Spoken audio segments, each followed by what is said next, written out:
Bunny. Para kanino ka bumabangon? Legit ba yung tanong? Legit niya na tanong niya. Ay. Hello. Ang corny ko, B. Ang corny ko sa Actually, ganyan. Go! I think and I feel like para kay 2020 Bunny. Yun lang. Yeah. Oh, wow. ikaw pa lang ata yung nagsabi nun. Kasi, Is that bad? I mean, okay, sorry. Hindi ko pala sinundan ng ng explanation. ikaw na nagsabi. What I mean by it is,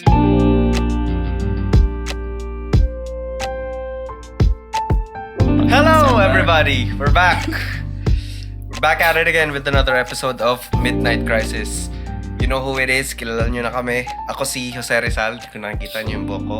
Oh, My wow. God. Bagong kupit, hindi yun napansin. Oo nga. Oh, there we go. Aldous, Hindi ko napansin. $500 million stacks. Pati, sign, XY. First time kong mamali yung pangalan mo, Spell. sign. Ini-spell ko siya every day for 40 plus episodes. Almost 50 by the way. Almost 50, there we go. XYNN, hindi SIGN. Yan. Tapos, right now, meron kaming kasama ngayon na, for the first Sino yan? time, Sino yan? first time siya magiging guest, and kilala namin siya ni Sign. Yun. Bunny, please introduce yourself. Let's go. Drum roll. Hello, guys. Yeah. Hello, guys. Yusuf Bunny. Hello. Yeah. Hello, guys. Hello. As if sasagot no? Sasagot yung hello. Imagine mo na lang may tao sa... Dora. Tinuro na. Sino si Bunny? Ituro. Anyway, yeah, Bunny, welcome to the podcast. We're glad na like parang nandito ka na. Ang tagal. It's been so long. Dapat like parang supposedly dapat mas maaga ka, but TBH nahihiya lang ako mag-ask. Kasi feeling ko parang busy ka or some shit. So, pwede ka lang sa log kasi for the end of the year. Right? Pero kaya si Bunny. So, thank you, Bunny, for being here. Mukhang G ka naman. Ano ba? How do we get started? Kasi like, like parang, so, ano ba? Like parang, paano ba tayo nagka-meet lahat? Kasi like, ang unique nung... Meron tayong simula, Sign. Yeah, ano simula mo? Ano Start? Anong first impression mo kay Sign? God. Oh, God. Naging theme na yun na question. Oh, God. Kay Sign? Kay Sign. Okay, be candid. Sorry, Sign. Go, Sign. Go. Mahal kita, Go. Sign. Saktan mo ako, okay lang yan. Tanggap ko naman. Hello na kung tingin sa'yo man. Hello. Know it all. Oh, okay. I'm Jollibee, sorry. check. Know it all, check. Jollibee na naman. Bakit kaya? Okay, maybe. Okay, I'm curious. Like, can you elaborate? I don't know. Parang like snob. Snob. Interesting. Damn. Yeah. Snob. Okay. Though ikaw yung unang lumapit, pero I don't know, meron kang aura lang. Let's say aura. Yeah, aura lang yung By far. Yeah, doon ko lang ginudge, like sa aura. Parang meron kang aura na So, okay. Yeah. So meron ako snobby aura. Interesting. So, nag-change ba yan? Or nandun pa rin yung impression na yun na may pagka-snob ako a bit? I don't know. Actually, ano ka lang siya? Like super pangit na judgment. Wow. Yeah. Pero, nawala siya. As in, super, Okay. super goods. Super goods. Okay. No, it's all good. Hindi naman sa like parang na-curious lang ako like parang kasi ibang Yeah, like parang yun yung sabi ibang tao na like wala, normal lang or something. So parang pag narinig ko yung gano'n na snobby, like, snobby ba ako? Naging snobby ba ako? Or parang yun parang yung aura ko sa ibang tao, right? So like, okay, ano kayang pwede mag-change for Okay. Yeah. So, iba pa to kay Aldous kasi ako. Meron ka bang first impression kay Aldous? Kasi, magkaklase tayo, Bunny, right? First time ako mauno reverse card dun sa tanong na yun. There we go. Kasi nakilala ka rin ni Bunny, so may opportunity. Yeah, actually, fair. Si Aldous, more naman siya. Open person. Yeah! Like, Open. Super. Interesting. Parang ano, alam mo yan. Pag nakita mo siya, yo bro, what's up? Parang alam mo yan, like may bro hug. Ganun. Yun yung ano, yun naman yung nakita ko kay Aldous. And kayo guys, dahil tinanong niyo ako niya. Oh man, no, yeah, this is cool. No. First impression Gaston. natin sa Super curious. Para tayo I'm naglalaro curious. ng uno, tapos lahat tayo naglalapag ng reverse na card. reverse ko. Parang truth or dare or what. Yeah. Ang yung first impression ko sa'yo, medyo may ibang halo. Tama ba? Kasi like, meron tayong mutual friend. Behind the scenes. Meron tayong mutual friend. Actually, si Joey yung gumawa nung like Yes. design, visual, like lahat na to. Yeah. Mas nauna kanyang kilala kesa ako. So, nung time na nalaman niya na like parang, you know, kaklase kita, like parang, oh, si Bunny, like, may lore. So, parang maganda agad yung first impression ko sa'yo kasi, syempre, kaibigan mo yung kaibigan ko, close friend ko. So, parang, okay. So, ang impression niya sa'yo is, ang impression niya sa'yo na naging impression ko sa'yo is ano ka, like, parang mabait and tahimik. Which is parang confirm naman yung both. Yeah. Medyo low-key ka, low-key Yeah. lang. Chill ka lang, low-key ka lang. And yung parang yun yung naging persistent naman yung first impression na yun. So, nag-stick naman. In a good way. Yung akin. Okay, ako naman. Actually,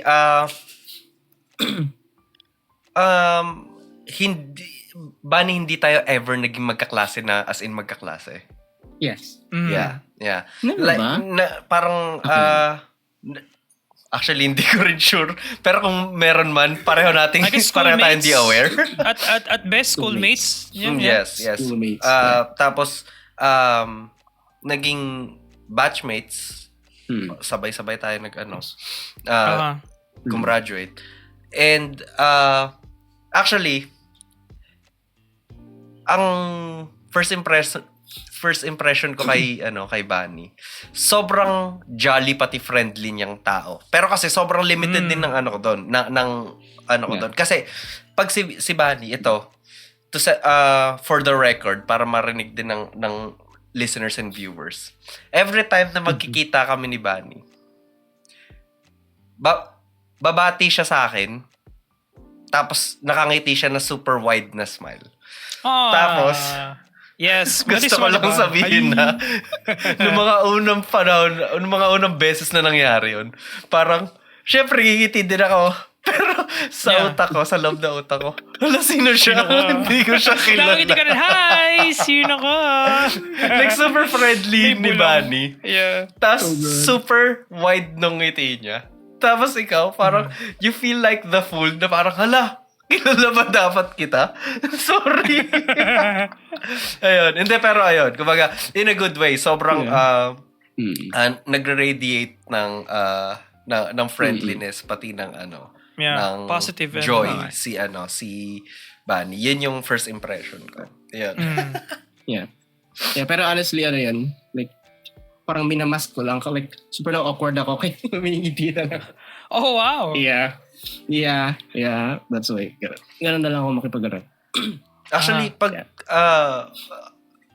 I think that's one of the best way to mask yung awkwardness, na parang ganun yung magiging approach, na magiging to mask yung awkwardness, mas magiging friendly ka. Kasi there's a lot of people, myself included, na dahil I'm scared of being awkward sa mga tao, I'd rather just not. Hindi na lang ako mabati, hindi na lang ako gagawa ng anything. I mean, again, ayun nga, it's not necessarily a good way to mask the awkwardness kung how I do it. Pero ayun lang, parang props lang na yun yung naisip mong way to mask the awkwardness, which is super, ayun. I think super aware naman kayo. Lagi super awkward ko man. Kaya side, diba? I think nagiging mute nga ako eh. Naalala mo yung dati. So, nagiging mute ako man kapag yung mga kasama ko is hindi ko talaga hindi ko pa nakakausap ganun. Like bigla akong mag-shutdown. Hindi ko alam kung paano ko hindi ko alam kung paano ko i-upload to what. Yeah. Kaya yun. Yeah, that's me. Medyo pare-pareho tayo doon na Interesting. pupunta tayo sa own little corners natin na kapag hindi natin alam yung vibe ng Yeah. Okay, sa mga listeners namin, kaya ako natawa kasi literal na pumunta sa corner si Bunny. Nagtatago sa camera. Nagtatago. Ayun. Pero yun, like, parang yung nakilala ko, atin lahat tayo, nagkakilala sa tail end na ng fourth year Yes, ng actually. college, I think. Yes. Right? Yeah. So which is funny kasi like, para sa akin, I don't know about you, Bunny. Yeah. Ang impression ko kasi kay Bunny, like parang napagdaanan namin ni Bunny yung gera. You know, parang World War I yung nangyari. Ay, wait, pareho ba kayo na last sem nag-experience? Parang pareho. I mean, okay. Same batch. Enlighten me dun sa part na yun. Kasi, paano I nakilala think ni parang lahat tayo same. Joey C? Na parang nag-start tayo lahat sa 2017, 18. Tama? 2018. Tas mga... Oh, No way! Yeah, lahat tayo same. This is so funny, right? Yeah, this is so funny. Pareho tayo ng journey. Nagka-leche-leche yung mga ano natin. Tapos, you know, somehow, sabay-sabay tayo sabay-sabay tayo graduate. Sabay-sabay tayo nag-start, tapos sabay-sabay din tayo graduate. Yeah. Oh, what are the This is odds? wacky, right? Kasi pwedeng si Banning mapaaga, or pwedeng ako or ikaw.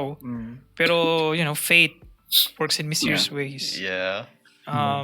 Diba? Pero like parang doon kami naging close si Bunny dahil paano ba? I guess pwede ko i-share, right? Parang nagkaroon kasi ng project sa short film ba yun? Tama ba? Yes, sure. Ng short film. Sure. Yeah. And yun naman sabi ko. Kasi si Bunny like parang artsy. Ito yung pwede natin actually open up na like first topic for Bunny kasi like lahat kami com students, you know, lahat BA com, mass com basically. Lahat Jollibee, let's go! Lahat Jollibee in their own ways, right? Pero in this case, parang si Bunny kasi like parang, yan ang mga first na nakita ko sa kanyang artsy-fartsy wise is yung ano niya, yung mata niya sa photography. Kasi I think yun yung parang, nung in-add kita sabi ko, add kita sa IG ganun, tapos nag-send ka ng parang syempre yung page mo or yung ano mo, IG profile. Tapos yun yung mga nakita kong may mga pictures ka ng places. So parang, may you know, maka-photographer mind ka. So, naisip ko like parang when nag-start yung idea, yung ano mo na yung passion or like parang yung calling mo dun sa photography basically. Kasi ang ganda ng pictures. Yeah. Hindi, I mean, saan siya nag-start? I mean, paano nag-spark yung ganung interest mo sa photography, basically? Ano lang kung ano talaga yung sa tingin ko yung mahalaga. I think, yun yung hinahanap ko, like, ano yung maganda sa paningin. Yeah, more on aesthetic lang Like, kung ano sa tingin ko yung mahalaga dun sa mismong shot. Yeah, dun lang nagsisimula. Dun lang palagi. Yeah, pag something, something may evoke na ang cliche, something na nag-evoke ng something. Alam mo yan? Ewan ewan ko kung anong klaseng siya, word. Basta may ini-evoke siyang something. Like maybe ako lang yung nagbibigay ng meaning nun, or pwede siyang in general. Pero basta something na meron siyang something cool. Something amazing. May sensation kang na-feel, parang gano'n. Yeah. So, merong wave. Tumatama, yeah. Actually, so, like, parang ano lang din. Mabilis na. Actually, hindi siya segue. Parang add lang. Yes, as cliche as it sounds, even though it is cliche, yung tungkol dun sa parang mag-evoke ng emotion or ng sensation sa isang tao. Feeling ko yun yung essence ng art. It makes you feel something. It makes you, meron kang sensation na nafe-feel. Kasi, ganun din sa music, pero sa tenga naman siya. Kumbaga, kung yung sa photography is yung sa mata, yung sa music is sa tenga, parang may nafe-feel ka, may na-evoke ka rin na something sa tenga. So, relate doon kahit magkaibang field. Ayun, yun lang. Gusto ko lang magitin yun. Kahit hindi siya, kahit wala siyang mismong explanation kung ano yung nafe-feel mo doon, basta may something. Yeah, ganun siya. Or ganun din siya sa doon sa video natin. Doon sa The Cave. Yeah. Ganun ko siya in-approach. Yeah. Sabi ko, ano yung super interesting kapag ano yung magiging nakakatawa kapag binuton ko dito yung frame na yun. Like, ano yung meaning neto. Yan. Parang nakikita ko siya. So kapag nung nag-video ako ng that time man, so The Cave, parang lumalayo ko ng konti, sabi ko, ano yung interesting dito. Ayan. Saka ko siya ililipat yung camera. Parang ganun siya. Yeah. So, habang pinifilm natin, hinahanapan ko siya. Bigyan natin ng quick lore yung The Cave. So, The Cave is yung yung short film na actually namin ni Bunny. Paano ba? Paano ma-explain? Kasi dami nga doon. So, parang meron kaming sa final semester, meron kaming sa fourth year final sem namin. Yun yung parang big last project before we go out, before we graduate basically. Gumawa ng short film. I think 30-40 minutes ba? Or 20 to 40 minutes. Parang may limit. Basically. So yun yung idea. So ikaw gagawa ng script. Ikaw lahat magpo-produce from script, actor, sa camera, lahat. Basically ikaw. Tapos approval ng professor namin sa script. Tapos bibigyan mo siya ng rough cut. Basically parang gagawa ka ng short film from start to finish talaga.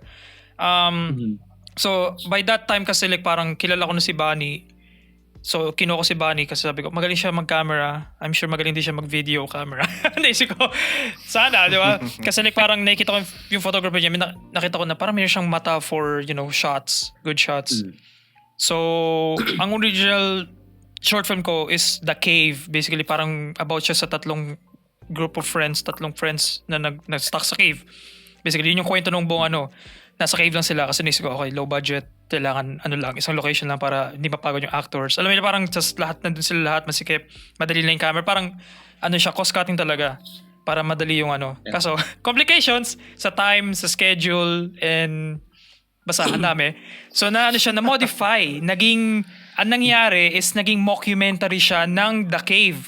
So naging meta yung story niya. So naging title is The Making of The Cave. So parang pinokfan namin yung behind the scenes na nangyayari. Kasi parang malapit na yung deadline in real life. So naisip ko, what if gawin natin yung story to? Ito na yung story ng short film. Yung story na Nestor Sai kasi hindi natin magawa yung film. So parang may layers na siya. So ang nangyari from yung The Cave is naging parang, typical short film na camera, side shots. Naging siya, The Office or Parks and Recreation style. Yung buhay yung camera, gumagalaw. Yeah. So lahat yun, nasa link, may link naman sa The Making of The Cave, nasa YouTube naman siya, but si Bunny, gusto mo isama? Ito yung gusto ko i-praise sa'yo, Bunny. Ito yung gusto ko i-praise, kaya ako siya shoutout kasi gusto ko i-praise si Bunny. Yung shots, lahat nung galaw ni Bunny doon, siya yun. Hindi ko siya dinirect kasi kasama ko sa acting. Ang sinasabi ko lang kay Bunny is, ganito yung magiging flow nung scene. Kasi wala siyang script. Outline lang lahat yun. Wait lang, yun ang magic din nun. Hindi ko alam kung okay lang pangalanan yung actors, pero yung actors, I think pwede naman kasi kung sila alam mo pa yung names sila. Rovic. Yeah, sila Rovic. Pati sinisa, sorry. Si John. Si John. And si Ross. Wait. Sorry, yung name niya kasi mas John eh. Nag-act sila ng walang si script? Si Rostan, yun. So, here's the thing. Okay. So, here's the thing. Yung original Cave may script. As in, start to finish, right? Yes. Yung drama.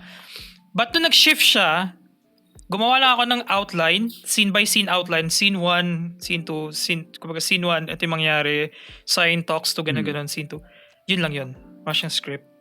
Ad-lib siya. Dang.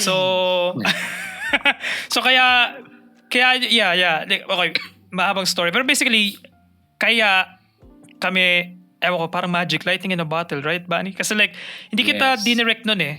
Tatagalin muna natin yung actors nun. Si Bunny yung focus natin. Si Bunny, literal, yung camera is sinasabi ko, Bunny, so ganito yung mangyari. So ganito, gaganon, mahuhulog siya. Susundan mo kami, tapos babalik kami dito. That's it. Sabi ko, discretion mo na Bunny. Kung sino yung tingin mong focus, or alam mo na, pag may nagsasalita, ano mo yung camera, tapos huwag kang mahiya na umalis. Kapag kunyari gusto mo yung reaction shot, go, kunin mo. Ikaw bahala. And yun yung naging final product. Kasi lang siya.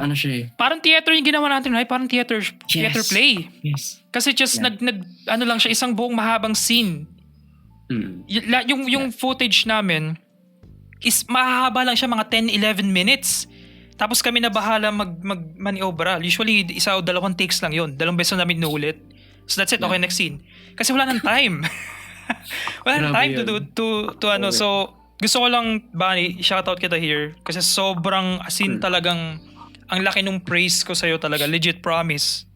As in talagang super, sabi ko, isip ko nga, hindi mo deserve yung camera na ginagamit natin. iPhone XR lang gamit natin nun. Hindi mo deserve yun. Deserve mo ng DSLR kasi sobrang ganda nung mata mo. So, I don't know ba, like parang yung sinasabi ko sa'yo, may sumapi sa'yo that day. Kasi sobrang ganda nung, as in talagang parang scripted. Legit, habang Actually, pinapanood, okay. sobrang from an outside Siya, perspective, kasi napanood ko yung The Making of the Cave dun sa Film Fest.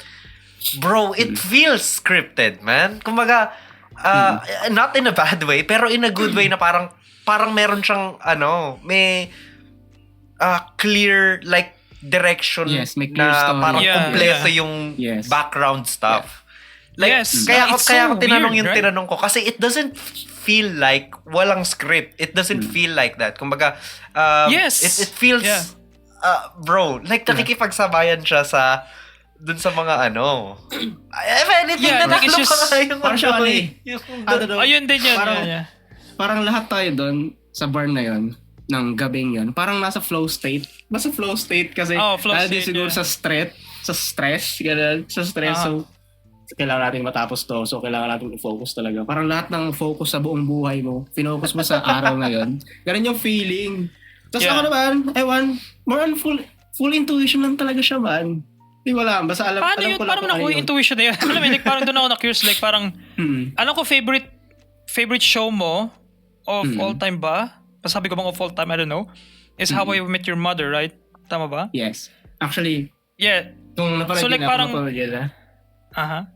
Uy, yung rubber ducky na na The Ducky Time. Bro! Yeah. Yan, hindi ko alam. Maka-friends ako eh. Actually, it's either or. Actually, How I Met Your Mother din ako eh. Diba? How I Met Your Mother ka rin? Yeah. There we go. Yan ang di ako. Pero I feel like magugusto mo siya, man. I feel like magugusto mo yung... Well, madalas na nagiging... Yeah, I've heard yung ending daw eh. Like, ano ba? Anong tingin niyo sa... Kasi lagi ko narinig ang pangit daw ng ending. It's not necessarily just the ending. It's the whole final season. Oof. Sa tingin niyo ba, parang siyang Game of Thrones na hindi siya worth it pa nun? Or sa tingin niyo worth it pa rin siya despite yung final season? Para siyang The Office. Paano ba ito? Okay. Para siyang The Office na parang nagkaroon ng decline nung nawala si Michael Scott. I mean, merong moments here and there, parang ganon. Pero yung feeling nung maraming seasons na wala si Michael Scott, yun yung feeling nung final season. Which is... which kinda sucks kasi it didn't stick the landing basically. Parang ganon.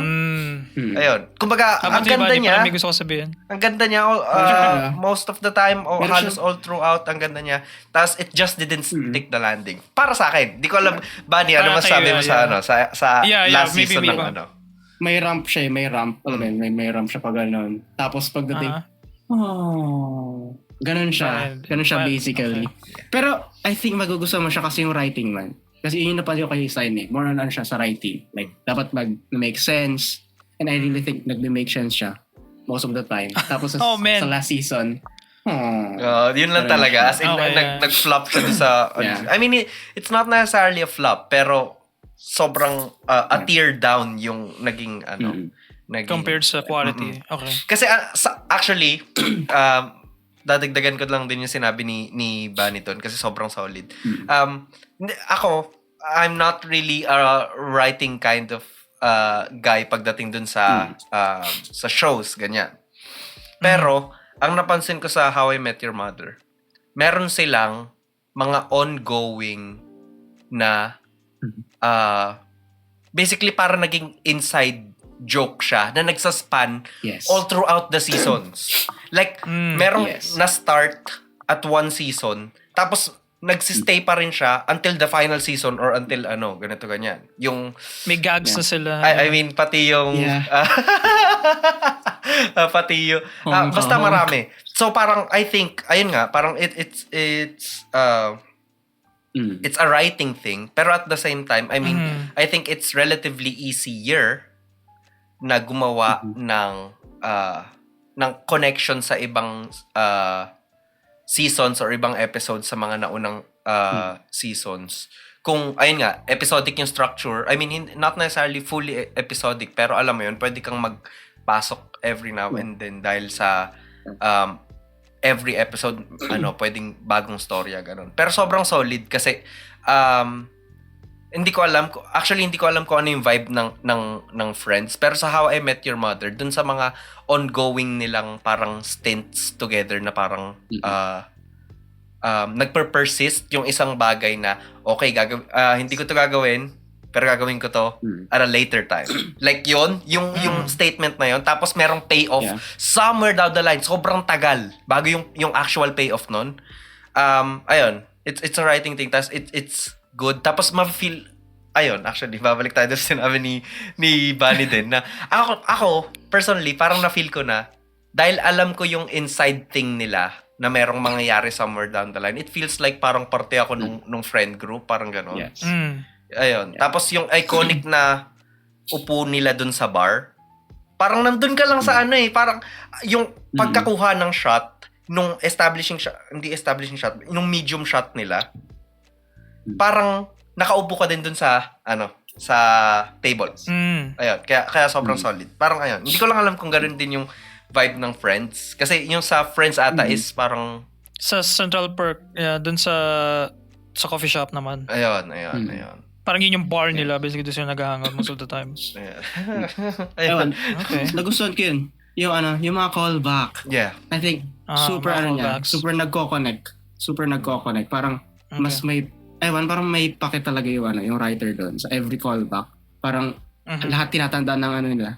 Parang lahat tinatandaan nila, lahat ng parang factor. Kaya nagdadagdag ng detail. Basically, nagdadagdag siya ng detail. Kaya mas mukha siyang human yung every cast. Yeah, yun yung nagustuhan ko doon. More on may puso siya. Yeah, mas may puso. Actually yun yung hinahanap ko. Yeah. So like parang doon ako na-curious kasi yung atake doon is sitcom style, right? Like parang static lang yung camera. Yes. So like parang I'm wondering ngayon, like parang paano mo literal, gusto ko interrogate here kasi like literal parang hindi ko ina-hype to, like as in talagang parang directed parang may mata ka sa likod ng mata mo nung time na sinushoot mo yon. Kumbaga like parang may nakatingin sa'yo dito ka, go. May nagtatap sa'yo sa likod. Kasi yung shots na yung tamang appropriate reactions na nakuha mo. Hindi yung may mahabang scene doon na isang take lang yun. And yun lang yung ginamit natin. And hindi tayo naghanap ng iba pang reaction shot kasi lahat nakuha mo. So like parang ano yung nag-inspire sa'yo para magkaroon ka ng ganung talent? ng ganung abilidad, skill, ganun. Like anong I'm really curious kung galing na mata mo Kasi siguro parang nagusto ko yung The Office kasi. Like para nakita ko yung ingredients para maging super maging super effective every movement. Kasi tawag dito, tulad ng Pani John, remember? Yung sa Pani John, yung part na parang fake lang lahat. Tapos di ba pinan natin doon sa paa ni John. Like parang naisip ko na agad yung kwento doon, like lahat ng nangyari is fake lang tapos nabalian pa si John. Like yun yung nakita ko doon, parang fun doon, like lahat ng ginawa mo director ka. Parang fuck you man, nakita mo yung paa ni John ganyan, naggaganyan. Parang yun yung tumatakbo sa isip ko, like ano pa yung pwedeng madagdag ni John. Kailangan natin i-call back yun na nabalian siya. Kahit nagsisinungaling yung yung director. Yun yung lang. Parang awesome. in-overthink ko siya. Yeah, in-overthink ko siya man. Always ko in-overthink. Like, ano yung something supplemental dito sa shot na to. Yeah. Parang yun, basically, ganun mo siya tinitingnan. Parang yung in-overthink ko, yung pagiging overthinker ko is parang nagiging siya. Nag-pay off. nagiging vessel. I don't know. I feel like parang yun yung naging naging poison. Kasi like kami, overthinker si Bunny. Yeah. Ako din lalo na. And sorry Bunny, na-torture kita nung time na yon. As in talagang, kung alam mo lang, dapat bayad ka dun. Deserve mong babayaran kasi like nagamit ko si Bunny sa camera, sa story. I guess na ano kita sa story, right? Medyo na-interrogate kita na parang may mga times na parang nag-usap lang kami ni Bunny about dun lang. Yun lang yung topic. Like, ini-stress test ko yung original story na, tama ba to? Ito sasabihin ba tong character?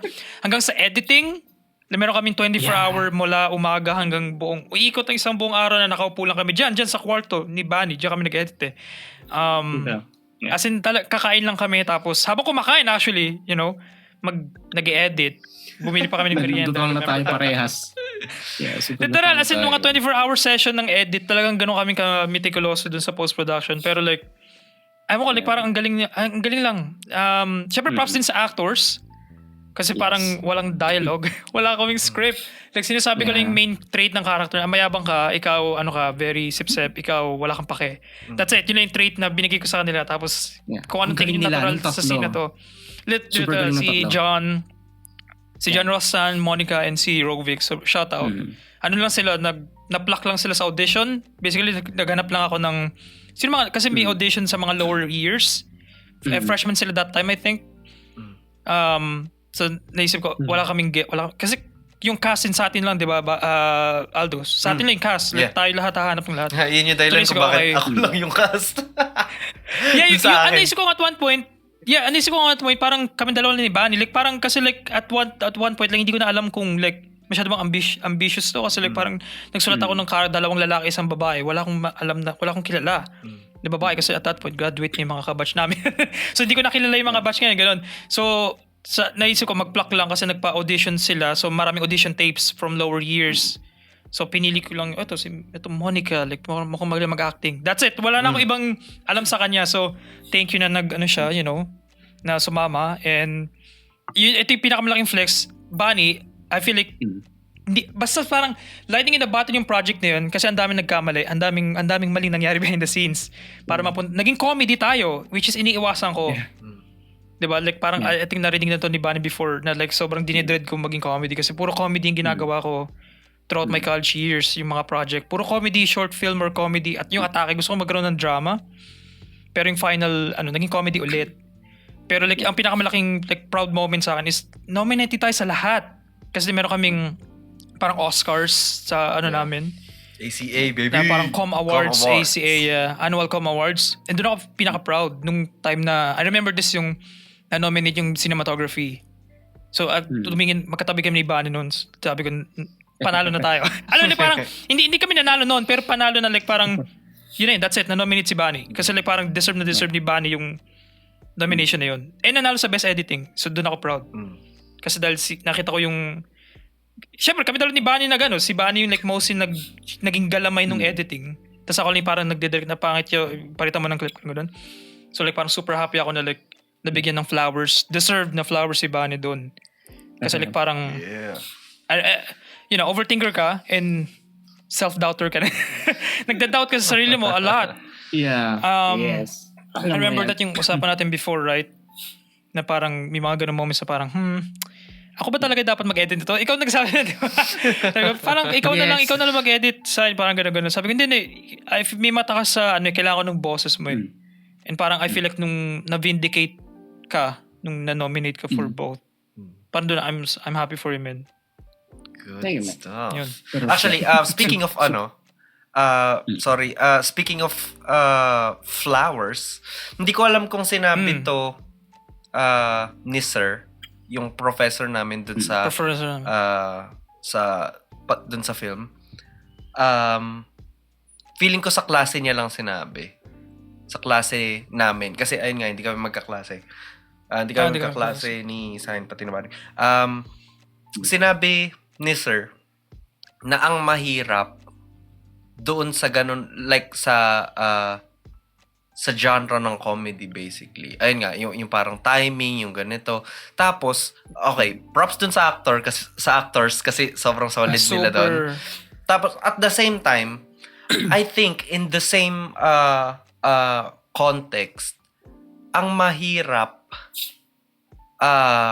sa isang like seriously made film, yung mga handheld na parts, yung mga handheld na shots, kailangan ma-feel mo na parang this is intentional. Yung ginawang parang wobbly stuff, yung yung pagiging amateurish. Kumbaga, when you're going to shoot something amateurish, don't do it like an amateur. Parang Amateurly. ganon. Yeah. Parang I get ganon. what you're saying, Tapos, yeah. para sa akin kumbaga, nung napapanood ko yung The Making of the Cave, bro, ito, flowers, credits naman para kay Bunny. Pati, kay Sign as director, ganyan. Pero, more so kay Bunny kasi siya nga yung may hawak ng ano. Siya may hawak, yeah. Bro, it didn't feel that way. Kumbaga, it felt Exactly, right? intentional. So, yun lang yung gusto kong sabihin. Kaya, sobrang solid nun, pre. As in. Hanggang ngayon, I feel like, dude, Bunny, literal kung, bro, I'm serious. Wala akong masabi, praises. Yeah. Full praises lang sa'yo. Glazer. Ang masasabi ko. Glazer kami, Bunny Glazer kami. Full, I don't know, ang masasabi ko lang talaga doon. Parang gusto ko na lang din matapos yung pinifilm na yun. To be honest, Kailangan kong makuha yung feeling kong kailangan mahalaga. So, pinupush ko na, okay. Yung hiya na ako kay Bunny, no? Fuck. Ano siya, kung ano lang yung mahalaga. Ewan ko, di ko lang kung paano mag-explain doon. Basta kung ano lang yung feeling kong mahalaga. More on feeling do siya you like, talaga. do you see yourself na like parang maybe in this life or maybe in another life, like maging like videographer or cinematographer, like something along those lines? Like, kasi like sa photography, may mata ka na dun eh. So like parang do you see yourself na maging parang hobby / maybe work, potential work? Maybe more on hobby siya sa ngayon. Mm-hmm. Yeah. Parang hinahanap ko syempre parang yung goods din na yung mag-guide. Kasi I think kailangan ko ng guide sa ganun. Yeah. Kaya props din kay Sai. Palakpakan. Na-cringe bigla. Sign kanina pa natin ginagawain kay Bunny, tas nung ikaw yung binigyan na credits na nga si Mimo ka mo. Iba talaga. Pag praises, iba eh. Hindi, I mean, time ko lang. Pero like, it wouldn't work. Yung like, inulit ko kay Bunny, it wouldn't work. It wouldn't work if wala si Monica, wala si Rovic, wala si John, if wala si Bunny. Like, it wouldn't work if wala, may element na kulang doon. So, doon ako like really like happy na like tamang mix na talaga of everything. Pero like parang so speaking of mixing, wala kung paano ko ito masasegue. Naghanap lang ako ng word for it. Tapos iba bang word. So si Bunny, nag-curse ako Bunny kasi like parang ito rin yung isa mong passion right now na na-meld mo into your to your work basically. Isa kang graphic designer right now. And a damn good one kasi pinopost mo yung mga paano ba? Hindi siya related sa work. Literal na mo lang siya for the fun of it, like na passion projects. Yeah, mga project dun sa meron ko Instagram and doon mo pinopost. So eto naman, saan to naman nag-start? Etong graphic designing. Well, sa graphic design. Interest mo sa graphic design. Para nasa siya, nasa back of my mind na maybe pandemic. Bandang pandemic kaya. Yeah, parang gusto ko mag-experiment. Or gusto ko mag-express ng ko naman. Ng artistry. Ayun. Tapos, fast forward, 2023. Si James. Si B. James. B. James. B. James. Patan niyo siya. Si B. James yung B. James. Ayun. Para kailangan niya ng album art. Yan, pinush niya ako doon. And, ayun, like, basically, doon na nag-push. Like, doon na ako na bigyan ng pagkakataon na mag-start doon sa paggagawa ng graphic design. And, ganun siya. More on basically. So, doon siya nag-start? Yeah. Oh, wow. Sa album art niya. That's really cool. Wait. Yeah. Bunny, ikaw yung nag-edit, ikaw yung nag-video and nag-edit kay James dun sa music video niya? Yes. Let's go! Let's go! Wow. Yeah, may music video si James, I remember that. Tapos, yes. Yeah. Sobrang solid din ng edit nun, by the way. Yeah. Good stuff, man. Hold on. Let's go. Solid. Diba? Okay. Super goods din. Grabe yung pero like parang tiwala sa akin ni James doon. Yeah. So basically parang naging dormant. So hindi to like high school Kemil. Yung pandemic na nag-spark to. Itong graphic design na. And late na siya ulit nung patapos ng 2023. Wow. Yeah. That's amazing. Yeah. Like parang... Yeah, but naipon lang siya. Naipon lang siya basically. naipon lang. Like, dumadaan siya sa Instagram ko. Sabi ko, okay, gagawin ko yan next time siguro. So self-taught ka lang like as... Yeah. Like parang not YouTube lang guides. Yeah. Kasi talagang mula... Yes. started from the bottom, now we here kind of deal. Yeah. Wow. Yeah, parang naipon siya. Sabi ko, why not? 2023, why not? Ang tagal mo na siyang iniisip. Bakit ang tagal mo din siyang simulan? Parang gano'n. Parang yun yung palagi yung problema man. Kapag may simulan ako, ang tagal ko na siyang iniisip. Alam mo yun? Pag naipit ka na dun sa part na, okay, meron na si James, parang gano'n. Meron ng James dyan. Okay, kailangan mo nang i-push to. Tapos, ang funny lang na siya yung nag-push doon sa akin. Kaya ako naging graphic designer ngayon. As in, yun yung work ko. Wow. Yeah. Like, first year college man, hindi ko alam kung ano yung gusto kong gawin sa buhay. Yeah. Kaya, ayun. Ewan, super thankful ako kay James. Legit. Every time. And yeah. Super... Yan ang hidden lore na hindi ko alam. Wow. Actually, sobrang solid nga. Yeah, I didn't know this. Yeah. Sabi ko, Kaya every time na meron akong client, sabi ko, wow, si James. Oh my God. Dahil sa'yo, Si yeah. James. Shoutout kay B. James, man. Nag-inspire ka ng person. Yeah, si James. There we go. So kumbaga parang yung alternate universe, what if hindi mo na-meet si James? Like, where do you see yourself right now? What work? Kasi hindi pala to passion na it's a recent thing na naging work. Diba? Yeah. So, doon ako na-curious bigla, paano ka nagkaroon ng confidence to yung passion mo, ginawa mo siyang work? Kasi yung transition usually doon nakakatakot for most people. Maybe ako. Maybe ako yun. Pero usually kasi yung hobbies ko gusto ko lang siya i-treat as hobby. And kung maging, mag-pan out siya into something more, go. Pero hindi ko siya parang gusto i-direct as parang magiging trabaho ko to, ganun. So para sa'yo naman, yung graphic design, kasi sabi mo like, okay, ginagawa mo to for B. James, yung transition mo to that from, okay, magiging professional worker na to. Paano yun nag-start and paano ka nag-jump basically? Anong nangyari to do para mangyari yun?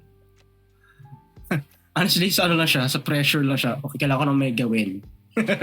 Yun lang siya, man. Yun lang siya. Pero at the same time, super thankful. Like, nakita ko yung sarili ko na okay, ito yung gagana sa akin. Yeah. Kasi all my life, hindi ko talaga alam. Sabi ko, di ba, sa video editing, sa videography, tapos nakita ko, hindi siya maganda ngayon sa tawag dito, hindi siya maganda pagkakitaan. Parang ayokong paulit-ulit yung ginagawa kong ganito. Pero doon sa graphic design, nakita ko yung sarili ko, okay, ito yung kaya kong tanggapin na paulit-ulit. And at the same time, wow. That's a good creativity. Yeah. Oh man. Yeah. That's a good mindset, like parang yeah. Doon ko nakita yung sarili ko. And all my 25 years sa Earth, hindi ko talaga alam. Yeah. Kaya 2023, super pivotal moment. Turn around. Yeah. Ganun siya sabi. Ito yung gumana. Yeah. Kaya, anyway, always kong kina-quote si James. Sabi ko, oh my God, James. Yeah, oh my God, James. Sobrang, super thankful ako sa taong yun. Gusto ko lang i-emphasize na sobrang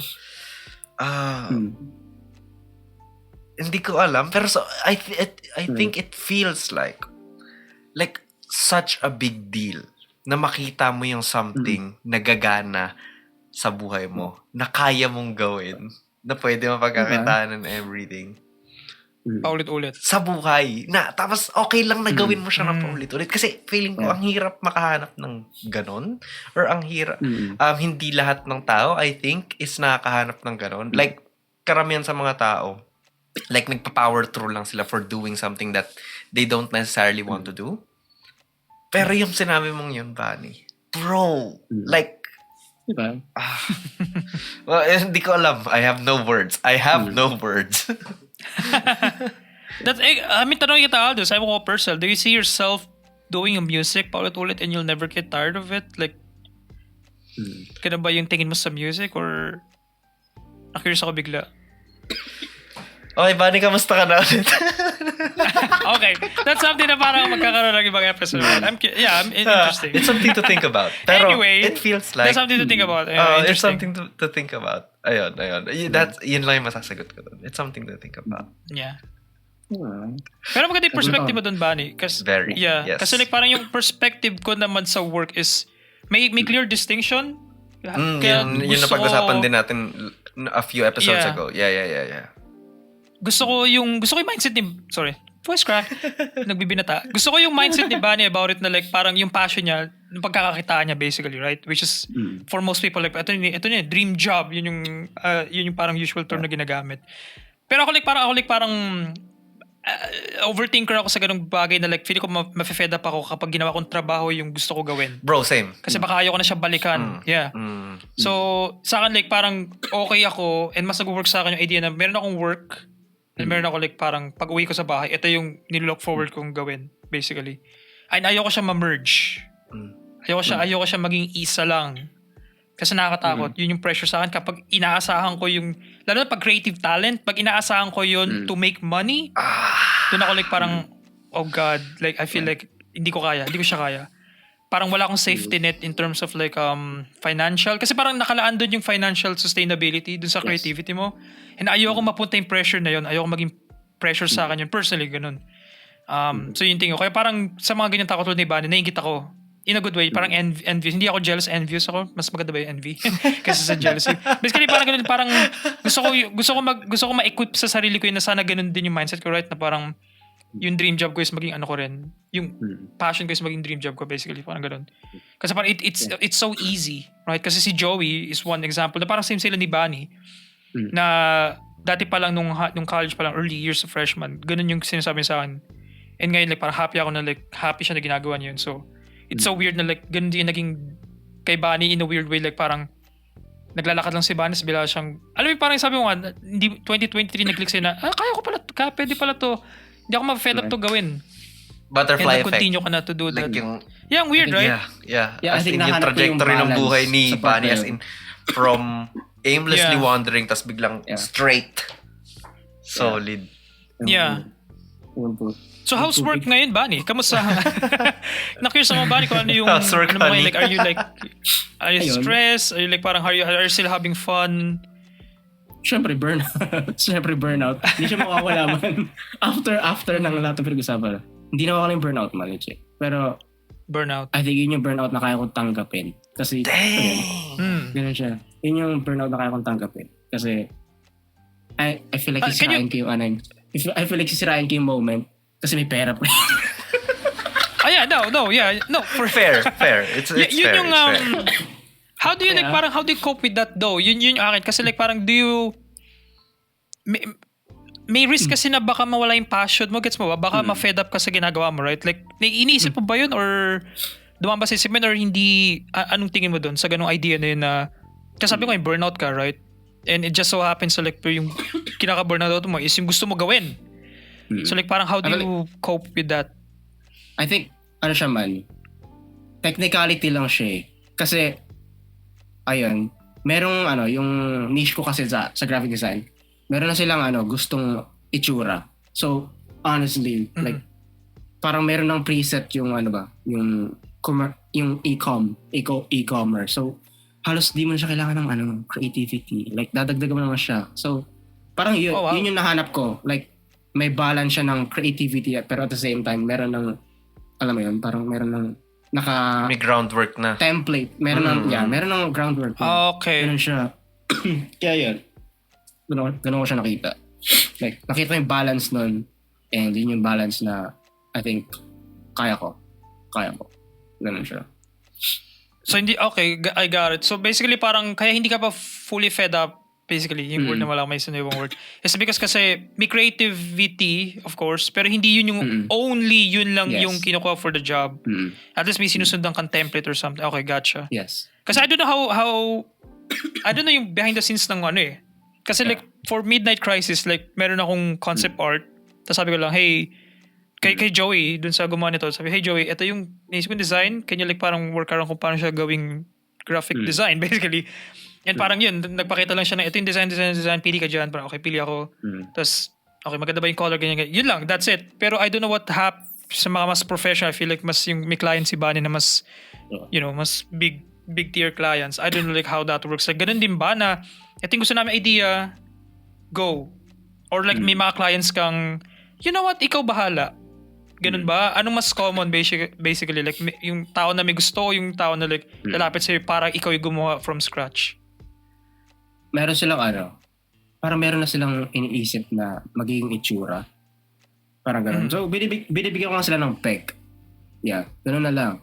So, hindi siya pure creativity. Alam mo yun? Parang meron na silang gustong look. Pero gusto lang nilang may gagawa neto.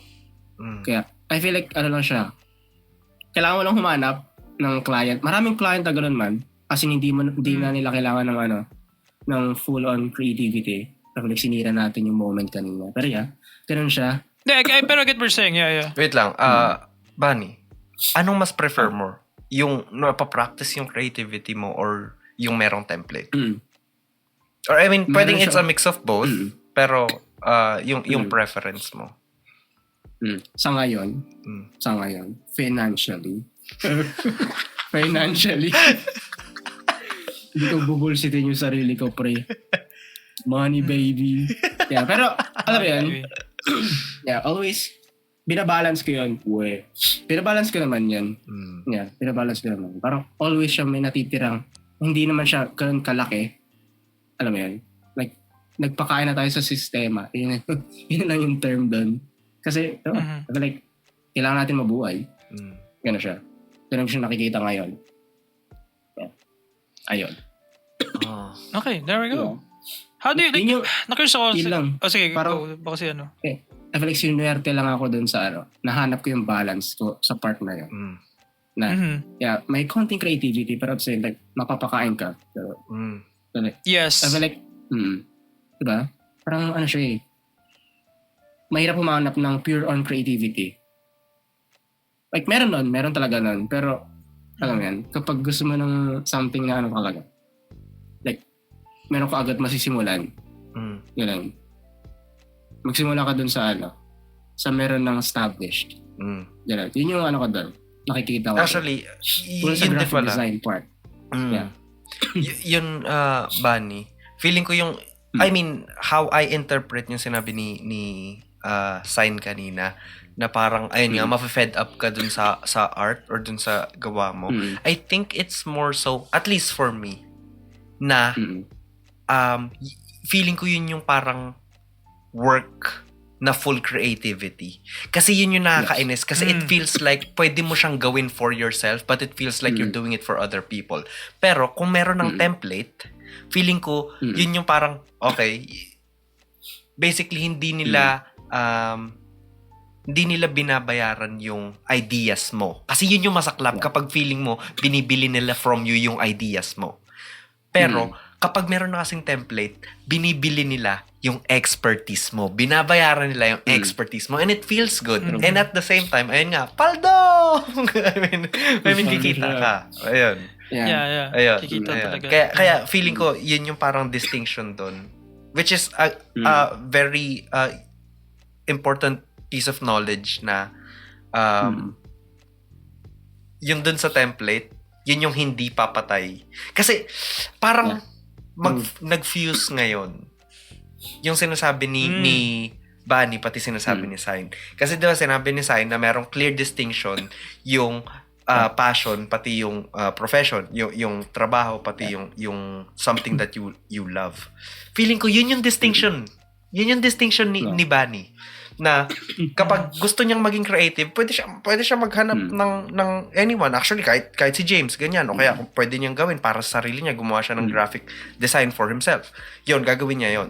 Pero alam niyang meron siyang sustainable na hindi masyadong kailangan ng creativity. Ang kailangan yung expertise niya dun sa field na yun. Kaya sobrang solid nun. Yun yung distinction.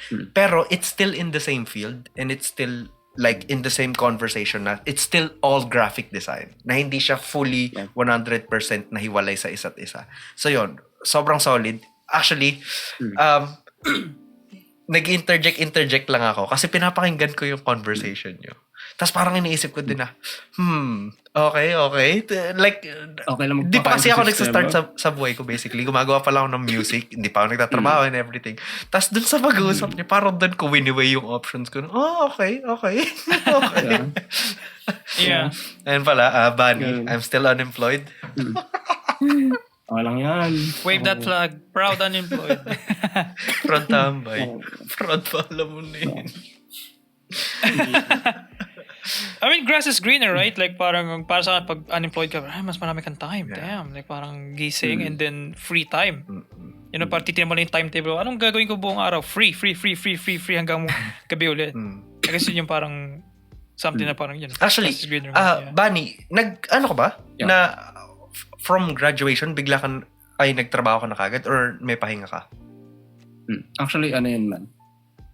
Before graduation, meron na akong physical work before. face to face. Yeah. Yeah, sabi ko. Actually, na-drive ako ng pressure. Sabi ko, oh my God, kailangan ng work. Like, kailangan pagtapos ko pag graduation, dapat meron agad. So, yeah, na-pressure ako. Ayun, nasimulan naman. Pero dun ako naumay na, sabi ko, ano ba ito? Gumagana ba ito sa akin ngayon? Or, yeah, so umalis ako doon. Kasi hindi ko nakita yung sarili ko na doon sa environment na yan. Okay. Basically, I feel like sa lang yan, sa mga lang, doon sa mismo environment. Specifically sa environment na. Pero hindi ko siya nilalahat. Alam mo yan. So, naghanap ako ng international client. And sinerte naman. Yeah. Kaya, yun. Ayun yung ko ngayon. Ayun yung work ko ngayon. International client. Wait. Mapal dun Wow. Yeah. So, gano'ng katagal ka na dun sa sa work mo ngayon? Let's say August. August of this year? Yeah, this year lang. August this year. So, Alright. Interesting. Yeah. Parang sunerte So like ako parang sa sunerte lang ako doon sa client man. No, basically. Naghanap. Kasi sabi ko, ayoko nang wala akong ginagawa. Wait, so mahirap medyo bonak yung question ko, pero mahirap maghanap ng kliyente? Or mahirap maghanap ng work sa field? Yeah, paano ka paano mo ibibenta sarili mo sa graphic design? Yeah. Parang di ko alam kasi like, syempre pag typical work, ito yung resume, papunta ka sa building, punta ka sa workplace, tapos resume, work interview, blah, blah. Pero graphic design is different kasi, kailangan lang nila yung parang skills mo in creating shit. So like parang, paano mo binenta yung sarili mo para makuha ka ng international client na yun? Ayan, the most common one, kailangan mo ng portfolio. Pero, ayan, kailangan mo rin i-present yung sarili mo na super confident sa camera. Yun na yung kailangan, honestly. Natatawa ako kasi like, pag dito sa atin man, ang daming interview. Like, ang pangit ng sa atin. Kapag dating sa design like, ang daming kailangan mong college graduate. Pero dun sa ibang bansa, kapag may pinakita ka lang na something, tas nagustuhan like, nila. Yeah. Kapag part ng niche nila, kapag gusto nila yung nagustuhan nila, okay na yun. Ganun na siya. Ang funny nga kasi, may mga HR, kunyari, client siya na ibang bansa. Yung HR nila, Filipino.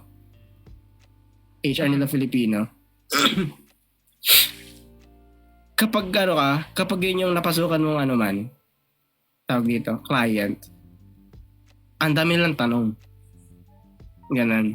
Pero kapag direct client, like wala yung HR na Filipino, gagi parang mas madali siya. Talaga. Yeah. This is frustrating to hear actually. Kasi like, yeah. Ewan ko kung ba't ganun yung Pilipinas. Diba? Yung nagkaroon ng meme before sa Potato Corner, right? Potato Corner ba yun? Yeah, man. Yung Potato Corner right height now. requirement. Pero yung height requirement, yung sex nung hinahanap nila, kailangan babae, slim, may height, may weight. May pa ata may dimensions pa ata nung sa pang may dimensions. pang beauty like what is LBC? What's happening? Like ba't ganun yung Pilipinas? Like parang yung natin, standards natin sa mga workers is dapat pang international. When in fact, yung tama si Bunny, like kasi dito sa US, sobrang casual lang, di naman sa like kasi yung work, yung job ngayon, yung unemployment rate, gets ko yun, yung may maghanap ng work ngayon. And experience ko rin yun, yung fair share ko ng paghanap ng work. Pero like parang, dito like parang literal na like kailangan lang alam nila na like able-bodied ka, Yeah. Tapos parang meron kang certain basically parang hindi sila naghahanap ng kailangan natin dito ng birth certificate yun sa Pinas. Birth certificate, NBI. Hindi naghahanap sa Kasi ano ba yung mga kailangan ko? NBI, SSS, kailangan mo ng pag-ibig, PhilHealth, yung mga ganun. What is happening? Bakit Ba't ang dami kailangan? But alam mo, yun yung akin, like parang tayong Japan in that sense. Kasi alam ko yung Japan notorious din sa ganyan. Yung daming paperwork na hindi necessary at all. I feel like yun yung natin flaw ng workplace natin dyan. Kasi din naman, like parang nakakuha si Bani ng international client na mas chill-chill pa kaysa sa sa Pinas na parang kailangan talaga nag-work ka na sa like sa for 100 or something bago ka matanggap. Ang weird. Ang weird. Kailangan graduate ka ng college para maging janitor. I'm not saying pero ang point is like yung mga ganong job is kasi yun low skill work yun Pero for some reason parang tinatrato na dapat kapantay na siya ng ng engineering or like something na parang why? But ganun? But hindi nag-a-adjust yung type of work dun sa qualification. Lahat dapat graduate ng college kahit na yung work mo is kayang gawin ng tao na hindi naman graduate at all. Ang weird. Actually. Yun din. Backwards pa rin. Pagdating kasi dun sa actually, medyo hinaan ko yung boss ko, lalapit na lang ako sa mic. Kasi andito na yung tatay. What's happening? Andito na yung tatay ko. Tapos, din kasi siya. Okay. Siya, nagtatrabaho siya sa academe. Din siya. Tapos, nagtuturo siya ng mga estudyante. Pero gusto ko lang sabihin, sobrang conspiratorial nung pag-turn ko ng mukha ko. Every now and then. Yeah, I'm curious anong sasabihin pero, mo. yun kasi yung take ko doon na parang sobrang prejudice ng mga Pilipino sa mga hindi nakapagtapos. Kaya kahit yung mga skills na hindi mo naman kailangan ng diploma, kailangan tapos ka. Yung mga trabaho na ganun. Tapos yun yung parang ayoko din doon. Kaya, actually, sa US, I mean, hindi naman ako taga-US, pero ang thing doon is maraming nagda-drop out to pursue something else. Hindi naman sila magda-drop out tapos wala na silang gagawin na magiging, deadbeats are still a thing. Pero karamihan nagda-drop out for a reason. Kasi meron silang ibang gustong i-pursue na hindi kailangan ng diplomat. Diyan sa US, diyan sa particular part of the world. Dito kasi, ang problema, kailangan palagi, regardless sa kung ano yung ipupursue mo. Tapos yun yung parang masaklap doon, na kailangan laging merong formal education or, alam mo yun, kumbaga, sabihin natin, nakuha mo lahat nung, TESDA course? Ang dami mo nakuhang yung mga test. ang dami mo nakuhang courses dito sa Pilipinas na parang additional skills pero hindi ka tapos. Bro, regardless kung gaano karaming skills yung meron ka, makita nila na hindi ka tapos. Bagsak ka kagad or meron kagad X sa Isn't that wacky? Isn't that wacky? Like parang yung sa TESDA, like parang ako kung updated din but yung huli kong alam sa TESDA, usually ang strategy before is welding yung parang in demand before. Yes. In demand pa yung welding. So NC. imagine, kuha ka ng welding course and then maghanap ka ng work sa ibang bansa and tatanggapin ka. Imagine that. Kumbaga parang alam mo, like parang sa ibang bansa, yun lang enough na. Parang enough na yun. Basta alam mo yung welding, alam mo yung parang basics or alam mo yung parang how to maneuver tong work na to, tanggap ka na. Pero here, for some reason, ang daming fluff. Yun yung word Ang daming fluff. Bago ka like parang, okay, pwede ka na kasi nakapagtapos ka. Kahit na unrelated at all sa job mo. Nakita na mayroon kang degree. It's so weird. It's so weird. Actually, yun din yung problema sa mga sige ba, go. Sorry. Yeah. Yung matatanggap na yung may backer, yung merong kakilala. Yan din yung, I don't know, like, it's a double-edged sword, yeah.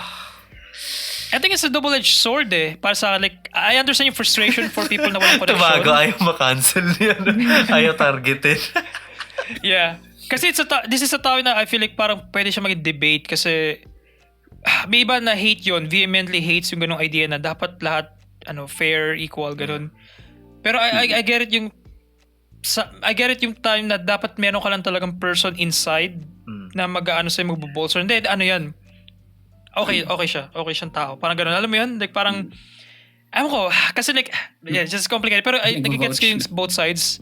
Yeah, magba-vouch for you na hindi yan mag-AWOL. Hindi mag-AWOL yan. Okay yan.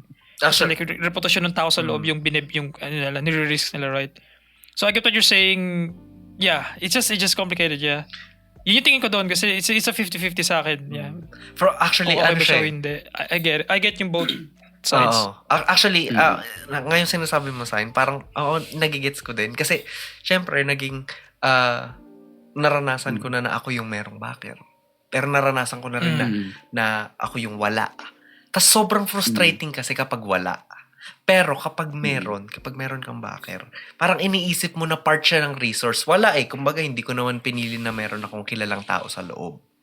Parang yun yung na it's not necessarily to be unfair. It's you making use of the resources that you have. And one of the resources that you have is a person on the inside. Kumbaga alam mo yun, it feels unfair kapag wala kang tao na backer. Pero it feels really fair na gamitin mo yung resource na yun kapag ikaw yung merong backer. Tapos yun yung parang doon, medyo moral gray area doon sa part na yun, kung gagamit pa ng backer or hindi. So, ayun yung Pero wala kumbaga, that's life. I feel like kakagating ko lang din naman kasi yun. Kakagating ko lang. Parang, wala tayong choice, di ba? Pero at the same time, wala tayong choice. So, yeah. Pero still, boom. Yeah, boom dyan. Yeah. Yeah. Ang hirap maganap. Ang hirap maganap na, ang hirap parang wala kang kakampi kapag wala. Ganun siya. Ganun. Ay, actually, automatic. Naisip ko lang doon. Kaya it feels more unfair kapag wala kang backer tas merong ibang taong gumagamit ng backer kumpara sa sobrang fair kapag ikaw yung merong backer. Kasi minsan, hindi qualified yung mga kinukuha dahil lang may backer. Na parang be all and all yung backer. Na parang regardless kung nakapagtapos ka, regardless kung ano yung kung gaano ka compatible dun sa position na yun or sa job na yun. Dahil lang may backer ka, ikaw yung kukunin. Like, dude, yun yung ayoko. Kumbaga kung parang additional resource nga yung backer, pero qualified naman yung tao, wala tayong magagawa. Yun yung parang kailangan lang tanggapin. Pero ang hirap tanggapin kapag hindi qualified yung kinuha. Yun yung nakakainis. Yun yung nakakagigil. I guess yung poison, yeah. I guess yung poison sa well. I guess yung mga ganun instances na nakuha lang to kasi anak to nung or kapatid niya kasi or pinsan siya nung Pero like yung qualification niya parang nasaan. Literally yung position mo is because may connection ka lang. Yeah, frustrating. Pero yeah, I get it. But sa job market bigla, that's something na very, very interesting to talk about. Lalo na ngayon na unemployment rate is steadily rising. Congratulations! Yeah. Tumataas ang unemployment. Yes, mas maraming walang work. Happy. Join me on the dark side. Yeah, I'm sure Aldous, next year is gonna be, it's gonna be different. It's gonna be your year. Yung sinasabi ng mga tao, di ba to Cope? It's gonna be my year next year. Bro, the last time I said that, di ko alam kung nabanggit ko na to sa episode, pero the last time I said that, na next year's gonna be my year, the next year started the pandemic. The only time I said it na 2020 is going to be my year, ayun. Yeah. Yun, na 2020 tayo. Oh my gosh. Yun ang funny. No, that's funny. Isang beses So, na lang, never claim again. isang beses na lang nag-claim ng ganun, tapos nagkaroon pa ng sobrang global crisis. Bro. Global. Yun ang funny, man. Like, parang kinlay mo yung tao tapos, oh shit. You know what? Wala akong kinalaman sa nangyari. Ma'am, sir, pa-void po. Funny. Speaking of like parang sa pandemic, Bunny, I feel like may na-bring up ka na parang gusto ko pag-usapan. Kasi parang gusto mo pag-usapan din a bit kanina. Nag-hint ka. So, I don't know, Aldous, kung nanonood ka ng series right now. Pero recently, at the time of this recording, merong show called Pluribus. Yun yung title niya. Pluribus. Ano yun? And Okay. yeah, it's show siya sa Apple TV. And it's a very, very, very good show. And nagulat ako na nanonood din si Bunny. Nanonood din si Bunny ng show na yun. So, I don't know about it. Like, you know, as a fan of like parang, ewan ko, fan ka ba ng Breaking Bad, Better Call Saul? I think pinupush ko sa'yo before. Napanoorin mo? Even kay Aldo Sen, pinupush ko rin yun. Sa lahat nung kilala ko, like Breaking Bad or Better Call Saul, tira ko i-push. Yun yung bagong show ni Vince Gilligan, yung creator ng ano na yun. So like parang na-curious ako kung anong tingin mo so far kasi yung sinabi ka about pandemic, right? Parang galing kasi yung show na yun in a way. Paano ba explain? Basically parang siya merong weird virus na pumasok sa para lang mag-gets ni sorry, nawala yung pangalan mo. Ni Aldous. Oh my God. James. Wala.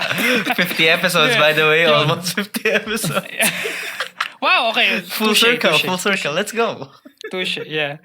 So basically, yung show na yun is about like parang may virus for some reason na naapektuhan yung tao, yung mankind basically. Na naging hive.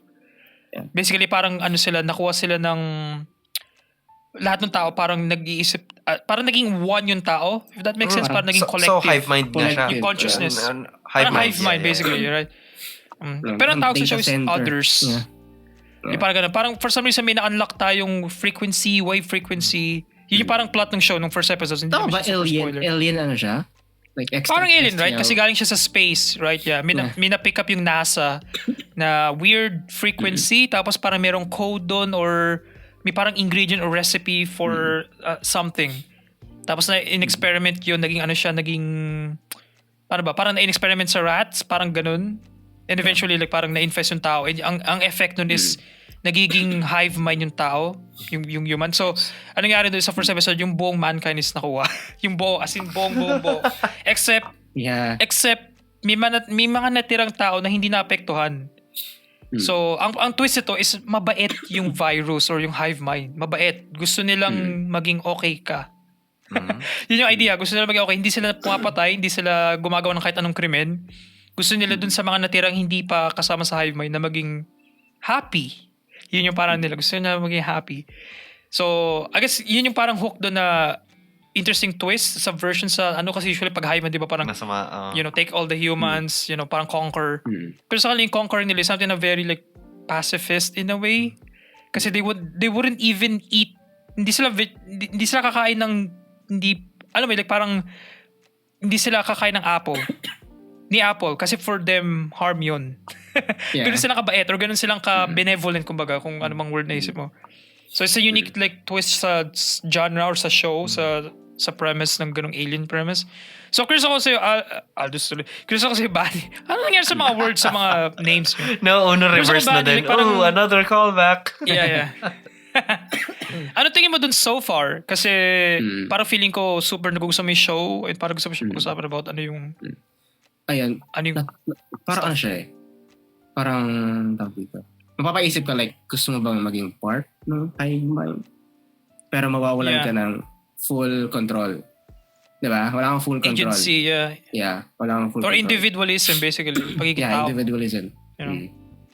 So, I mapapaisip feel like super ma-recommend ko to kay Aldous talaga. Diba? Also like, ano pala naman siya, 6 episodes or 7?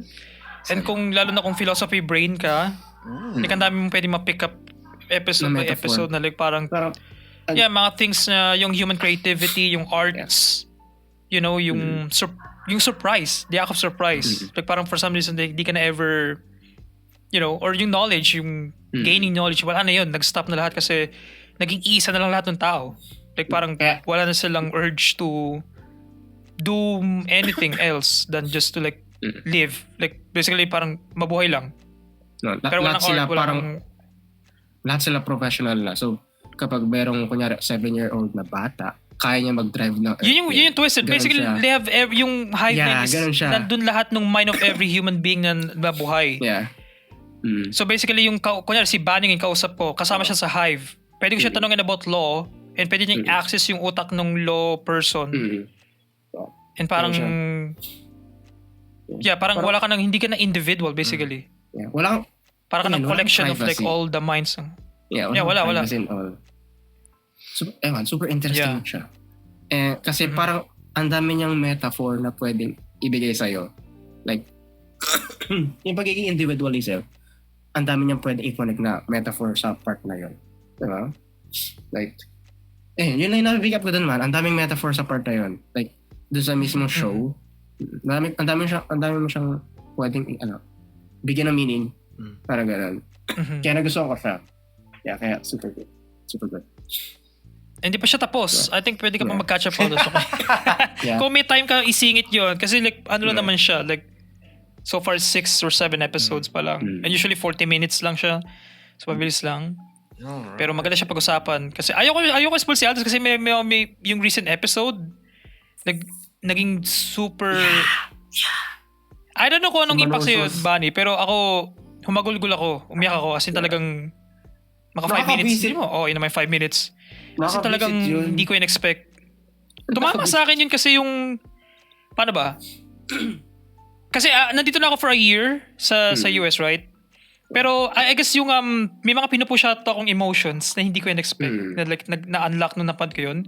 Kasi like paano ba? Like kasi ano lang ako, go lang ng go. Kumbaga like parang okay, ito na yung sitwasyon ko, adjust ako. And nakwento ko to kay Aldous before and even to Bunny to some extent na hindi ko na feel yung homesick. Like parang yun yung kinakatakot ko before and to the point na sinasabi ko kay Bunny, sorry Bunny, baka makulitin kita pagdating ko here.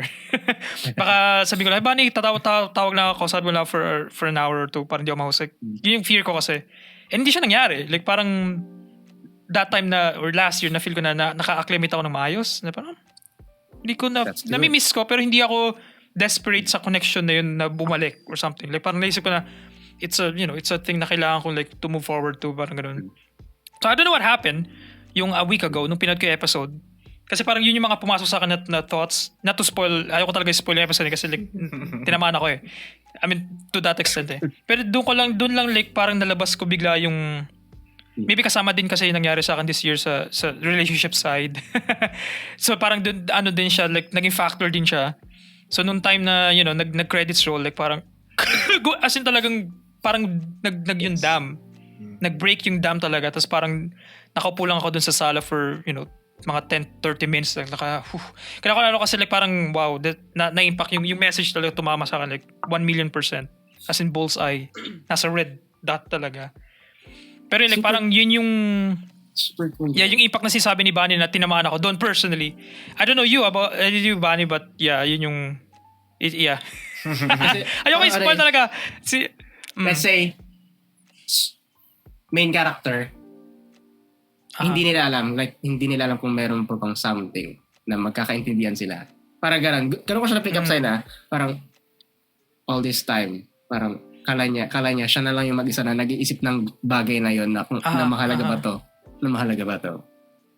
Pero dun sa recent episode, parang merong isang tao pa na gano'n na same pa sila mag-isip na parang let's say parang pero sila lang yung grounded character na yun.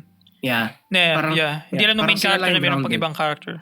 Parang sila lang yung grounded. Parang dito sa The Office, like sila Jim and Pam lang yung grounded. Parang gano'n. Sila lang yung nakakita ng sila lang nakakita ng reality. Like The Matrix. Sila lang yung di ba? Sila lang nakakita ng like ang absurd ng nangyayari. Parang gano'n. Gano'n siya. Kaya, super ina-anticipate yung next episode bukas. Yeah, bukas. Yeah, I'm excited din. I don't know, sana ma-push ka lang to watch it. Kasi it's only 8 episodes lang. Sobrang bilis lang niya. Mag-8. Tomorrow na is last episode ba tomorrow? I think so. Kasi episode 7 na yung di ba? Like, yeah. Tapos na siya next episode tomorrow or mamaya at time of this recording. So, I don't know, kasi very naging close din. Na-curious din ako sa'yo initially.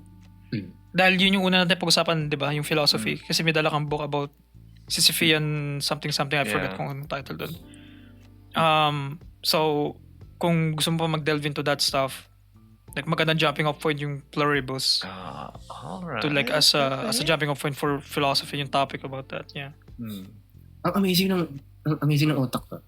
Nagulat ako doon, honestly. Yeah. Kasi yun yung sinabi ko sa'yo, diba, Bunny, like yung disiplina, yung writing discipline, parang gusto ko personally makamit. As in parang ito yung disiplina sa storytelling na parang nagpe-pay off siya. Paano nangyari ito?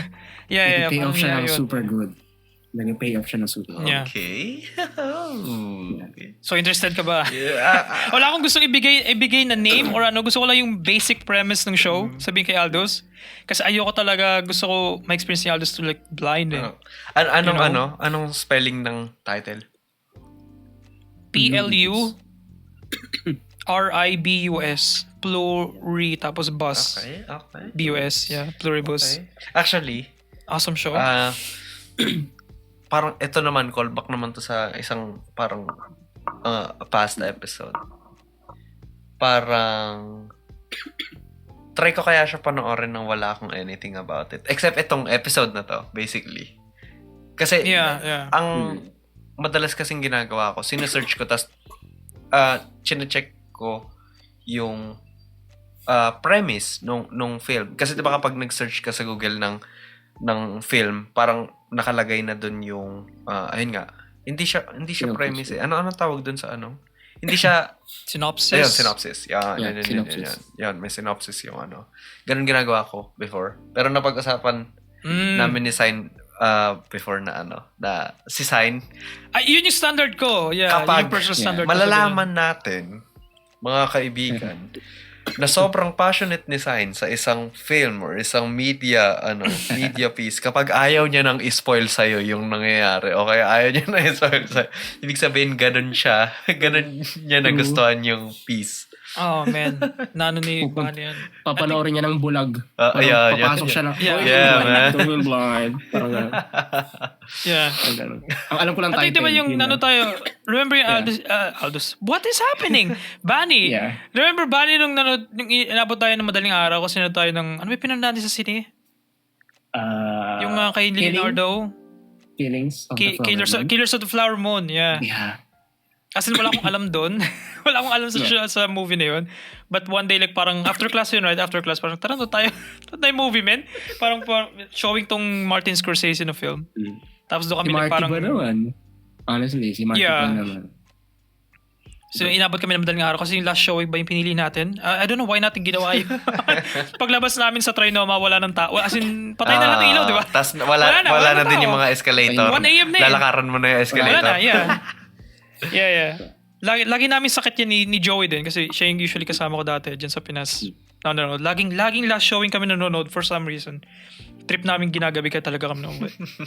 Pero that was a cool memory. Pero yeah, ganun ako usually pag nanonood in general. Like parang gusto ko like, okay, anong gusto mo sa akin sabihin, you know? Na walang influence ng trailer or ng ibang tao. Walang advertising side of things.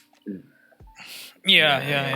I don't know, like parang ikaw, sa inyong dalawa, like parang curious ako sa'yo, Aldous, like when it comes to music naman, kasi iba ako mag-consume ng music, right? Usually very passive lang. And parang, you know, repeating, paano ka mag-consume ng music? How do you consume new music? Okay. Basically, how do you discover new things? Kasi like parang sa movie, syempre may trailers, parang actors, parang, oh yeah. Pero ikaw, like, paano ka nakaka-discover ng new music na from a new artist or something? Like, ano ka ba? Nagdidig ka ba or like kung ano lang sabi sa'yo ng algorithm? Ang kinukuha ko is, ako yung nagtitingin mismo. Kasi sabihin natin na meron akong linchpin ng either ng isang artist, or ng isang genre, or ng isang vibe, ng isang feeling, ganon. Tapos, yung linchpin ko ng ano na yun, ng sensation na yun, yung basically yung sinabi nga ni Vanny kanina, na meron ka ma-feel dun sa pag-consume mo ng art, sa pag-experience mo ng art, basically. Ayun. So, meron ako magiging linchpin dun. Tapos, mag-explore ako around dun sa mismong linchpin. And whether it be an artist or a genre or a particular actually, ayun. Genre, artist. Tapos, parang yung around that, dun ako like nag-e-expand dun. So parang ang nangyayari sa akin, marami ako mga linchpin tapos nag-e-expand ako from there. Ayun, ganun yung parang pag-explore ko. Tapos yung mismong like process, sabihin natin na like inaalam ko kasi kung why did I feel something when I listen to this song or this ganito ganyan. Tapos kaya ko rin in-expand yung linchpin. Kasi, most of the time, sa pag-expand ko ng ano na yun, ng mga pinpoints ko na yun, marami akong hindi nagugustuhan. So, what about this particular thing did I like? And ano yung pagkakapareho niya dun sa pag-expand ko, dun sa ibang mga kanta na narinig ko, na nagustuhan ko? Bakit sabihin natin, itong dalawang kantang to nagustuhan ko? Pero yung parang iba sa paligid nun hindi ko nagustuhan. Bakit ganon? Ganon din sa albums actually. Kahit sa albums, ganon. Sabihin natin, album ng isang ganon ko inanalyze yung Andalusia. Yung Four Spades. Yeah. Yung bagong ng Four Spades. Ayun, ganun ko siya na parang bakit itong kanta na to nagustuhan ko, bakit ganito, ganyan. Tapos parang kapag hindi ko siya ma-explain dun sa context ng album kung bakit nagustuhan ko yung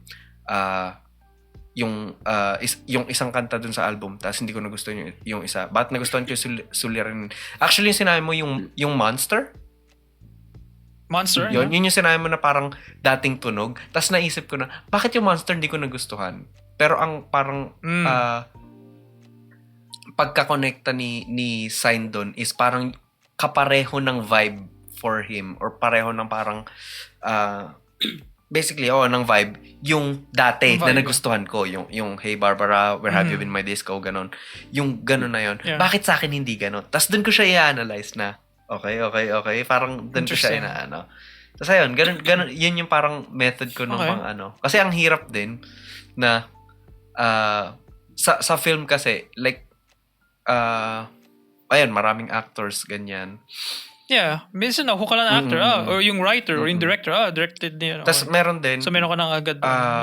in the same way, kasi pwedeng sabihin ng mga tao na, bakit ka nanonood ng film na to dahil lang dun sa actor, ganyan, lalo na sa ganito. In the same way, another layer of that is, bakit ka manonood ng isang film dahil lang sa isang director? Bakit M. Night, papanoorin exactly, mo? Right. Bakit, ayun, Scorsese, it's the same thing. Quentin Tarantino, bakit mo papanoorin yun dahil lang sa director? Ganun. Kasi, I feel like people actually consume art na feeling ko lahat tayo, meron tayong mga linchpin, meron tayong mga pinpoint that makes us feel something. Tapos hindi, it's personal. Actually, holy, i-connect ko siya dun sa pinag-usapan yung sa Pluribus. Holy! Makakonect ko siya dun. Kasi, bring it home, brother. Yung feeling na yun, tailor-made yun sa atin. Hindi ko sinasabing ginawa ni Taylor yun. It's tailor-made for us. Yun. It's tailor-made for us. Kasi it's our individualistic na na interpretation of art na kahit hindi natin siya ma-explain through words, merong sensations and merong emotions tayo na feel na hindi natin ma-explain, na it makes us either enjoy something or be sad about something or be emotional about something kahit hindi natin alam kung ano necessarily yung emotion na feel natin. Ayun, yun. Kumbaga, in the same way, na yung sinabi ko nga, nanonood ka kasi si Tarantino, ganito, ganyan. In the same way, na bakit gusto mo si Tarantino? Ang galing kasi ng mga dialogue ni Tarantino. Okay, magaling dialogues ni Tarantino. At the same time, ganun din sa music.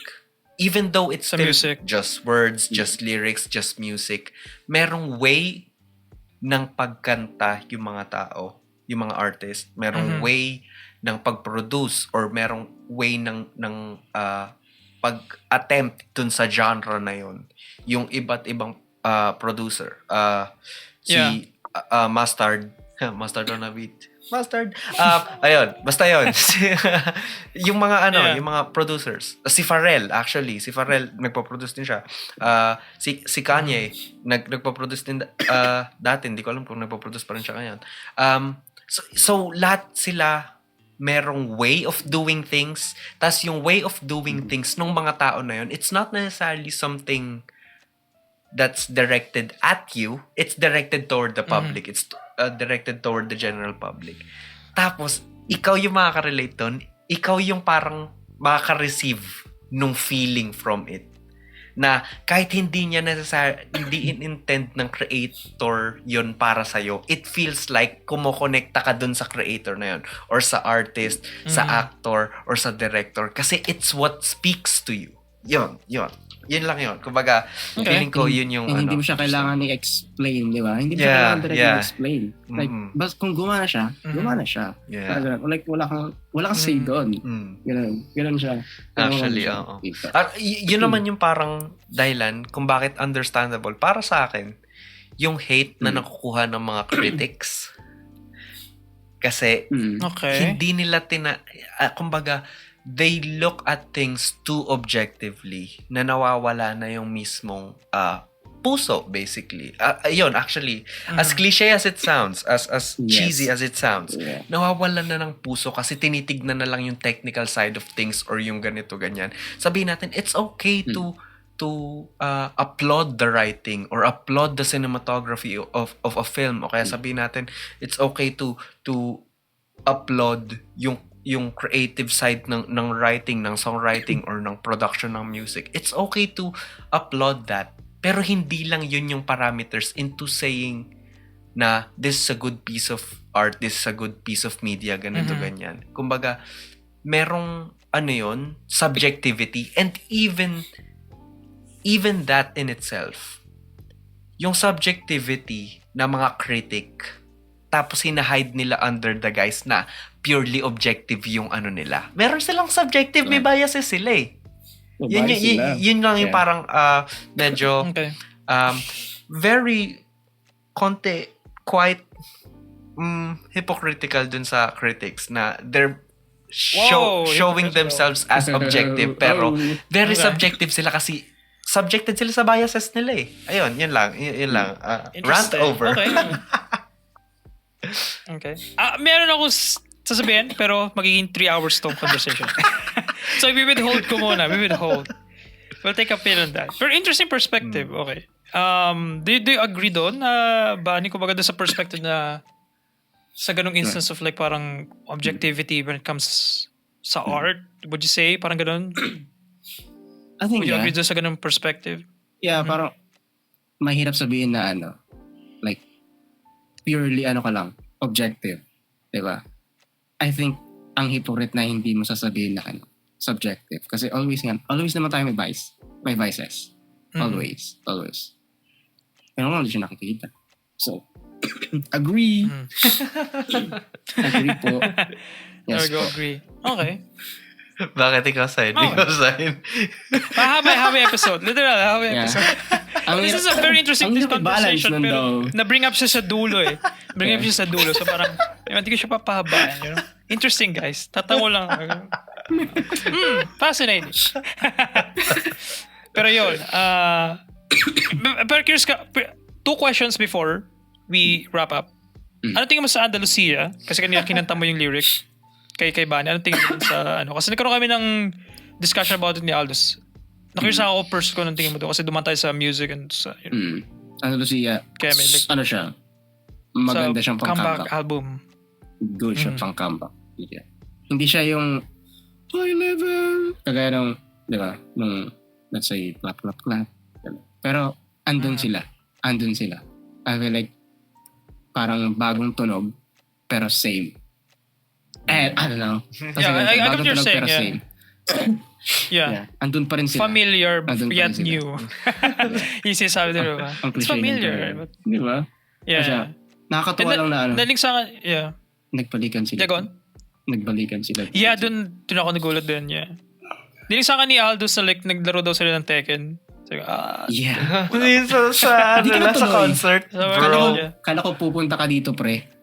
Kala ko papanoorin mo. Actually, yung ewan ko nakwento ko na ito before sa podcast. Like, pumasok sa isip ko yun. Sobrang stupid, okay? May mga kinontak akong friends before I made the decision. Kasi sabi ko, hey, tama ba itong gagawin ko? Kasi kailangan ko ng second opinion. Kasi plano kong umuwi. Kahit 1 week lang. 1 week lang umuwi. Just to watch. God. Kasi like parang super big deal yung Four Spades. Na niya yung college life ko eh. Parang siguro sa aspeto na yun. Medyo nahumog niya kasi. So, parang big deal to yung idea na walang first comeback nilang as a band tapos first concert nila, since coming back as a band. Alam mo, parang ang dami lang first. So naisip ko, isang beses na to mangyayari. You know what I mean? Like parang may something doon na parang very like ano ba? Sentimental. Pero nakita ko yung presyo kung paano para umuwi dyan. Maybe kaya ko palang hindi maging sentimental. Nakita ko yung presyo ng plane ticket. Never mind. Mas mahal pa yung plane ticket kaysa sa concert. Okay, never mind. Atras na tayo. Pero like parang naramdaman, tama si Bunny doon na at one point, seriously consider ko yun talaga. To the point na kinausap pa rin co-worker ko na, hey, can I ask you a question? Legit ba? Like, ganun ako talagang like, need kong nang sabi, hey, can you help me with something? Sabi ko. Like, so, tapos in-explain ko yung lore ng Fourth Space. So, there's this band back in my country, like, this blah, blah, blah. In-explain yung lore, like, they broke up and then 6-7 years later, they got back together. And I'm thinking going home just to watch the concert. And kinonsinti niya ako, sabi, you know what, go for it. Because that's just gonna be the first time, sabi niya. Sabi ko sabi ko nga sa kanya, I thought you're gonna help me back out of my idea because it's pretty stupid. No, if you have the money, go ahead. Sabi ko, man, no. So, kaya kinota ko yung friends ko naman dito sa Pinas. Diyan sa Pinas, hey, pupush na ako. Can you help me out? Kasi baka ituloy ko talaga siya kasi medyo impulsive ako nun. Pero yun. Okay. Interesting. So, I guess yung final question, Aldous, I guess ikaw yung magtanong kasi, ikaw na already intro, ikaw na rin Yeah. Alam ko na kagad kung ano yun Okay, Macvani. Ito, sobrang importanteng question to sa podcast. Naging tradition na siya ng podcast. Na para lang i-ground tayo dun sa realidad. Bunny, para kanino ka bumabangon? Legit ba yung tanong? Legit niya na tanong niya. Hello.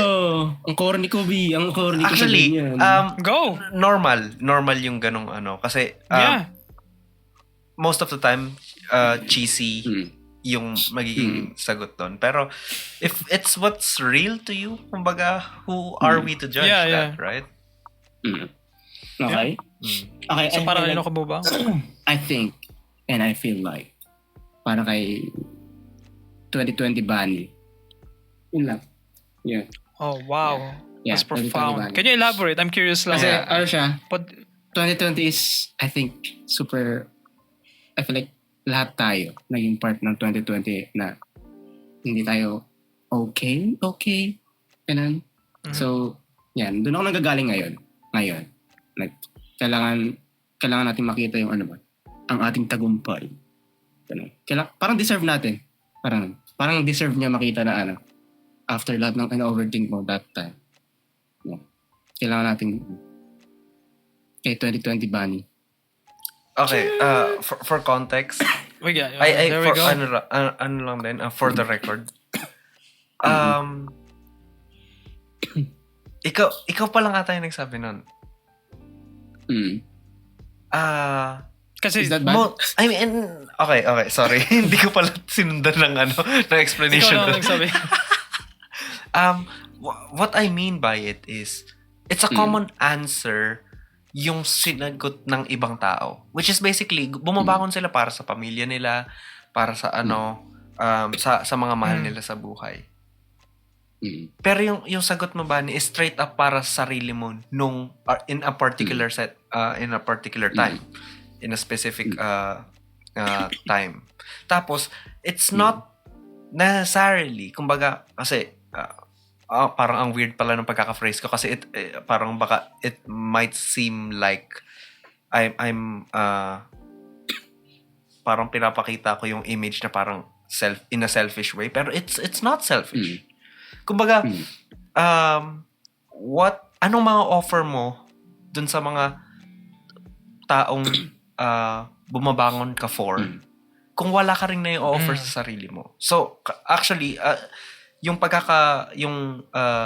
reaction ni Sign about it, yun din yung parang naging reaction ko na, holy, that's actually profound. Na parang, to actually do it for yourself. Na kapag tinanong ka nung tanong na yun, you can like you have conviction to say na ginagawa ko to para sa sarili ko. I mean, it's also noble for people to do it for their loved ones. Pero to be able to admit it na you're doing it for yourself, that's another level of I feel like it's something that should be appreciated, na parang bawi tayo ng bawi sa inner child natin. Hindi na, kumbaga, puro tayo inner child. Hindi na natin, paano yung like inner teenager Ibang natin? phases. Or inner 5 years ago natin? Inner pandemic self natin? Alam mo yun? Yung adult year. Na parang, we shouldn't look that far back. Kasi minsan, yung pagbawi lang natin sa sarili natin kahapon, parang enough na yun eh. Enough na siya, yeah. Ayun. That's amazing, You're redeeming your 2020 version. Sobrang solid. You're proving nun, him wrong, basically. Bro. Na ina-overthink mo siya. At the same time, like, you're proving him right na like, hey, kaya ko yung mga dinadoubt mo sa akin na hindi ko kaya gawin.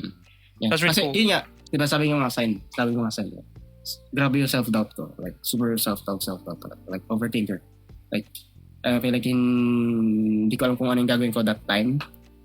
Noong 2020, like, hindi ko kilala yung sarili ko. Like, ano ako. So, ngayong nalaman ko siya, I feel like, deserve niyang makita yun. Deserve niyang makita nga. Like, nagtatagumpay siya. Ganun siya. Ang That's sisi amazing. pakinggan. That's so cool, yeah. Pero yeah. That's so Cheesy cool. siya pakinggan. Legit, that's amazing. Actually, Cheesy siya pakinggan. hindi siya cheesy. If anything, it feels sobrang nakakatuwa na parang kahit hindi ako yung nakakaramdam nun, natutuwa ako for you. Alam mo yun, na parang ako, nagiging masaya ako para sa'yo. Like, genuinely happy. Diba? Sobrang solid. Kumbaga, Solid, Bunny. Yeah. bro.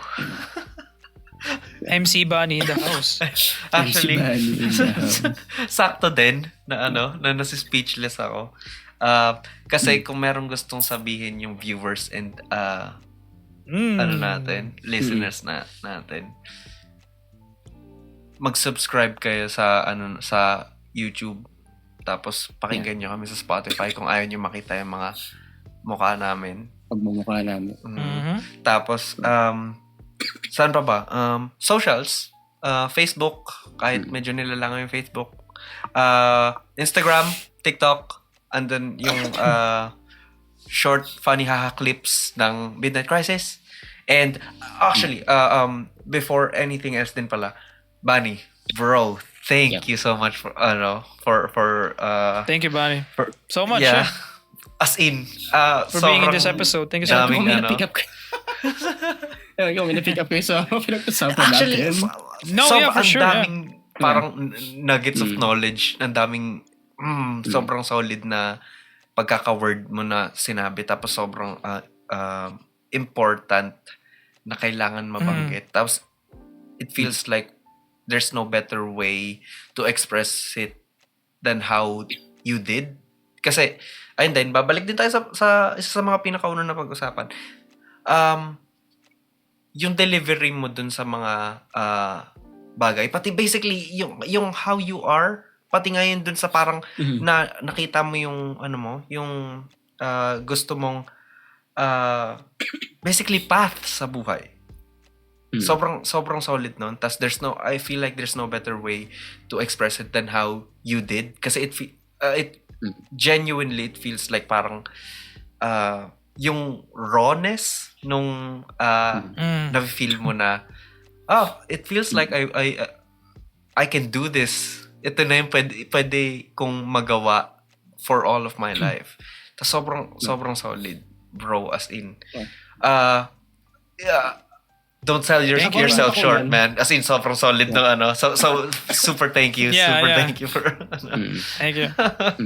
Super, May gusto ko pa yung shoutout, by the way, Bunny. Yeah. Ayun.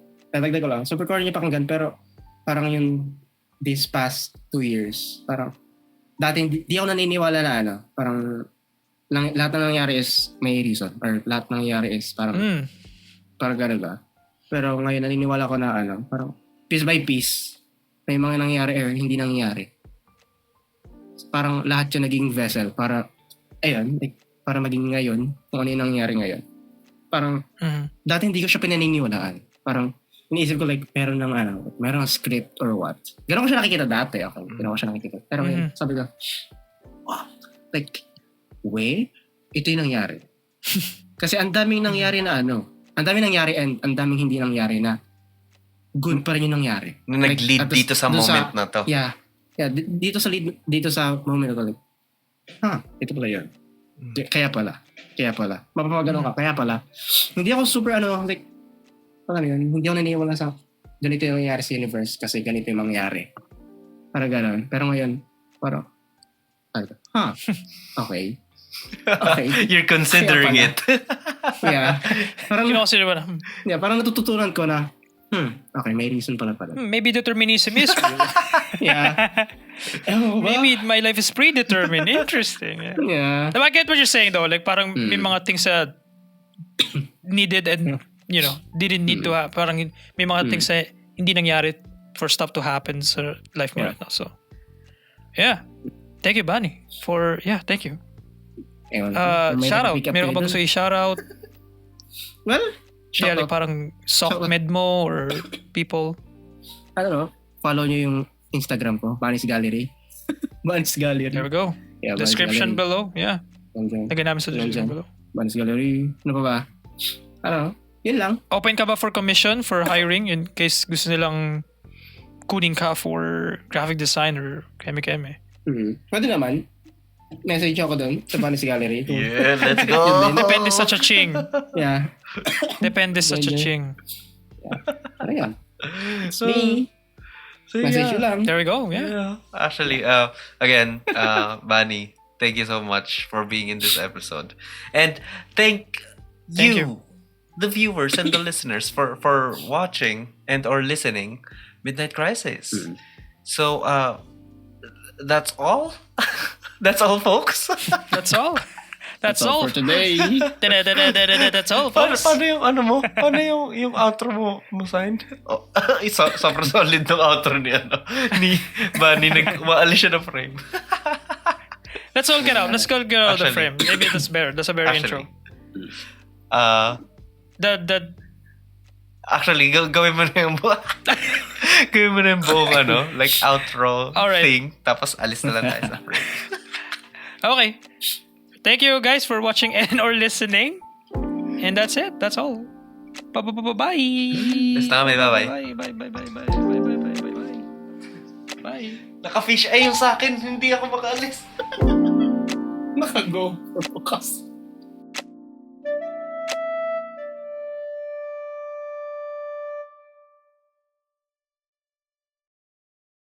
Thank you for watching and or listening to this episode of the Midnight Crisis Podcast. Maraming salamat sa mga taong to for making this possible.